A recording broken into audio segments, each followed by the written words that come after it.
Hello, my eerie enthusiasts. I'm your host, Anabel, and today we're unraveling 3 bone-chilling tales that will send shivers down your spine.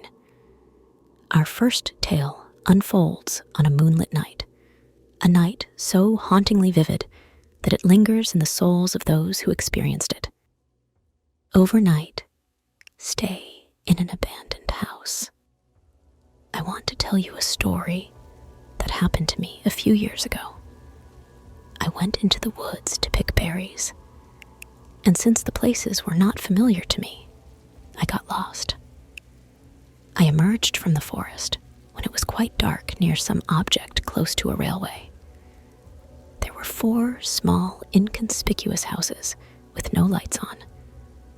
I knocked on each of them, and as it turned out, all 4 houses were abandoned.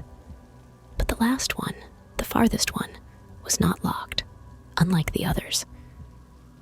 I entered, hoping to rest a bit after my journey through the woods. Inside, it was warm, but damp, indicating that no one had visited the house for a long time. However, everything was neatly arranged and clean. I sat on the bed and listened. Somewhere nearby, water was murmuring, probably a stream running. The moon appeared in the only window. It was already late, and I decided to spend the night in this warm place until morning. I lay down on the bed and quickly fell asleep. I don't know how long I slept, but I woke up with a strong urge to approach the window. My legs went to the window on their own, the sound of the stream in my ears louder than before. I looked out the window and was stunned. In the moonlight, about 30 meters from the house, right in front of the window, stood the silhouette of a large creature. The noise of the water in my ears became even louder. The silhouette didn't move. It silently stood and stared at me.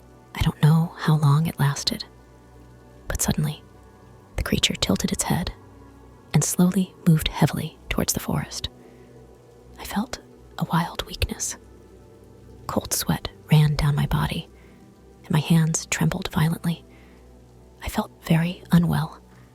Overwhelming fatigue hit me so strongly that I barely made it back to the bed and fell unconscious. I regained consciousness the next day. The sun was high, clearly around noon, but I didn't feel energized after sleep. On the contrary, I wanted to sleep even more. I felt terrible and anxious, but I gathered my strength and left the house. Strangely, I no longer heard the murmuring of the stream.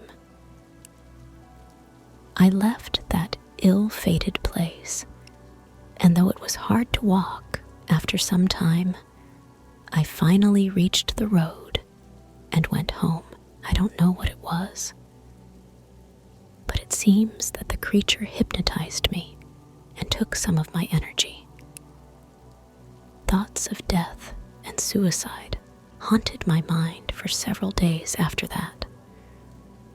If it was a human, they were gigantic, around 3 meters tall, or even more. Daughter, open the door. It was late at night, around 2 o'clock. I was lying in bed, sleeping, everything as usual, and then suddenly a knock on the door. I got scared because a knock on the door at 2 in the morning is very strange. My husband heard nothing and was sleeping as usual. But curiosity got the better of me, and I decided to approach the door and ask who had come. I walked up to the door, thinking I would listen first. Maybe I'd hear something. I stood in the hallway and listened. Nothing, but I felt that someone was behind the door. It became creepy, and even looking through the peephole seemed frightening. After standing for a while, I asked, "Who's there?" and heard in response, "Open up, darling. It's Mom."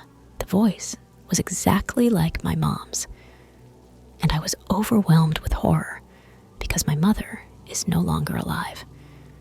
Despite the fear, I decided to look through the peephole, and there, on the staircase, landing, was my mom. It became even scarier. I quickly stepped away from the peephole and stood frozen. Then my husband woke up, approached me and asked, "Did someone come?" I couldn't move due to horror, but managed to say, "Mom came." He said, "Are you out of your mind? She's dead." I didn't reply, and we stood there for a few more seconds. My husband looked through the peephole and said, "There's no one there," and reached for the lock to open the door. I pulled his hand away and told him not to open it. I felt strongly that it shouldn't be opened. Later, I looked through the peephole, and there was no one, but the feeling that someone was behind the door still lingered. After a while in the hallway, my husband said, "Enough of this nonsense. Let's go to sleep." We went to the bedroom. My husband fell asleep, but I didn't even think about going to bed that night. Fear wouldn't allow it.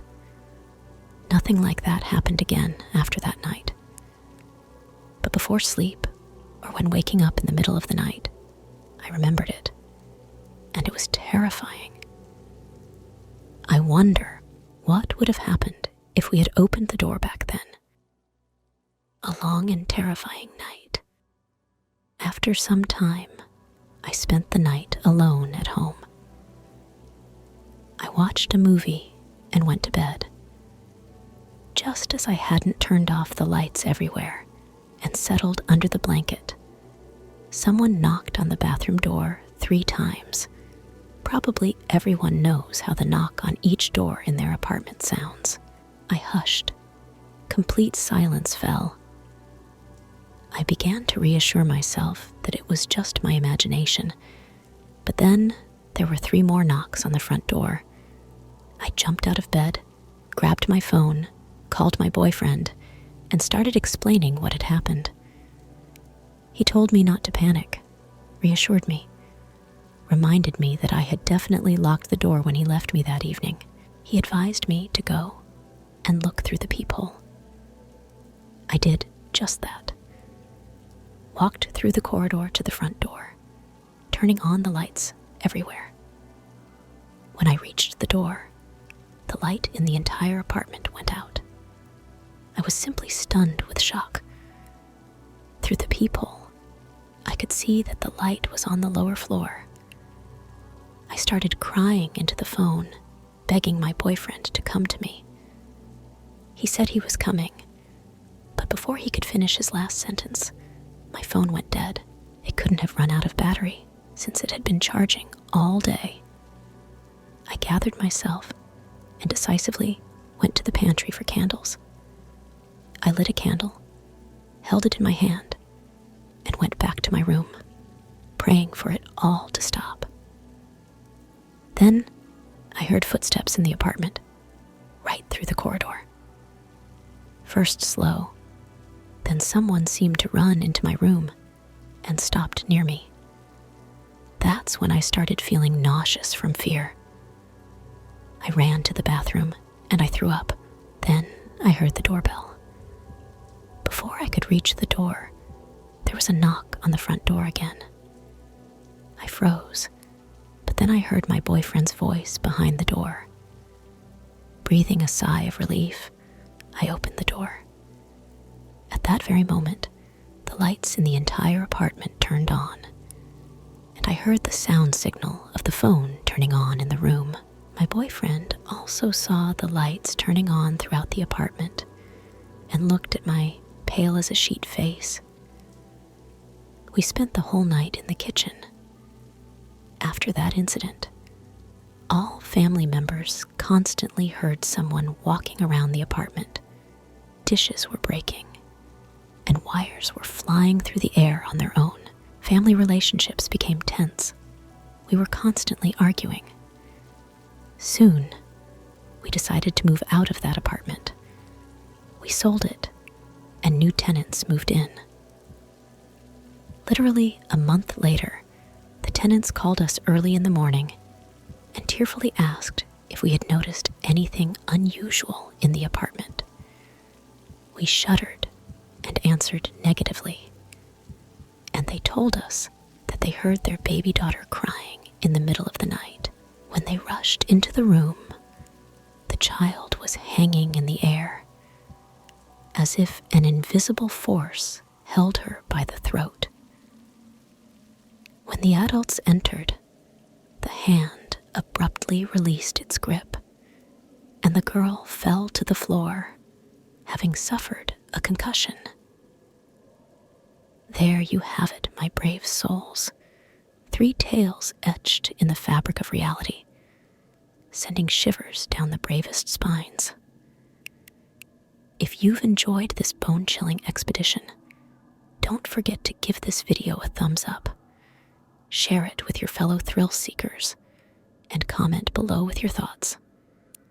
And of course, subscribe for more heart-stopping narratives from the crypt. Until next time, stay spooky.